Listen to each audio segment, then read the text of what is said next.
నంద్యాల జిల్లా కేంద్రంలోని కోర్టు ఆవరణం సౌభ్రాతృత్వానికి వేదికగా నిలిచింది. పవిత్ర రంజాన్ మాసాన్ని పురస్కరించుకుని నంద్యాల జిల్లా బార్ అసోసియేషన్ అధ్యక్షులు హుస్సేన్ బాషా ఆధ్వర్యంలో న్యాయవాదులకు, కోర్టు సిబ్బందికి ఘనంగా ఇఫ్తార్ విందును ఏర్పాటు చేశారు.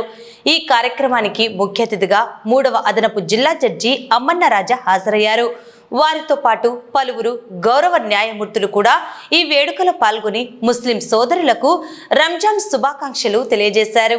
ఈ రోజు మా బార్ అసోసియేషన్లో మేము ఇక్కడ ఏర్పాటు చేసిన విందుకు విచ్చేసిన మన third district judge Amara sir గారికి, అదేవిధంగా మన principal senior civil judge Thangamani madam గారికి, అదేవిధంగా మన సీనియర్ అడ్వకేట్స్, జూనియర్ అడ్వకేట్స్, మన principal junior civil judge Srinivas sir గారికి, అదేవిధంగా మా ఆఫీస్ బీరర్లకు, సీనియర్ అడ్వకేట్లకు, జూనియర్ అడ్వకేట్లకు అందరికీ నా కృతజ్ఞతలు తెలియజేస్తున్నాను.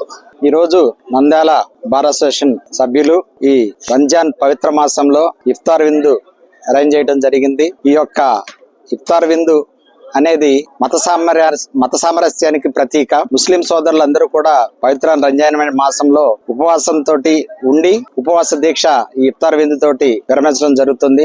ఈ కార్యక్రమాన్ని చేపట్టినటువంటి బార్ అసోసియేషన్ అధ్యక్షులు, కార్యదర్శులు, వాళ్ళ ఎగ్జిక్యూటివ్ కమిటీ మెంబర్ అందరికీ కూడా నా హృదయపూర్వక ధన్యవాదాలు తెలియజేస్తున్నాను. ఈ రోజు మా అధ్యక్షుల వారు హుస్సేన్ బాషా సార్ ఈ రోజు మా కోర్టు స్టాఫ్ కు, న్యాయవాదులకు అందరికీ రంజాన్ మాసం సందర్భంగా అందరికీ విందు ఏర్పాటు చేయడం జరిగింది. దాంట్లో భాగంగా మా న్యాయమూర్తులందరూ, మన సీనియర్ న్యాయవాదులు, జూనియర్ న్యాయవాదులు, మహిళా న్యాయవాదులు అందరూ వచ్చి ఈ కార్యక్రమాన్ని జయప్రదం చేసినందుకు అందరికీ కృతజ్ఞతలు తెలియజేస్తాను.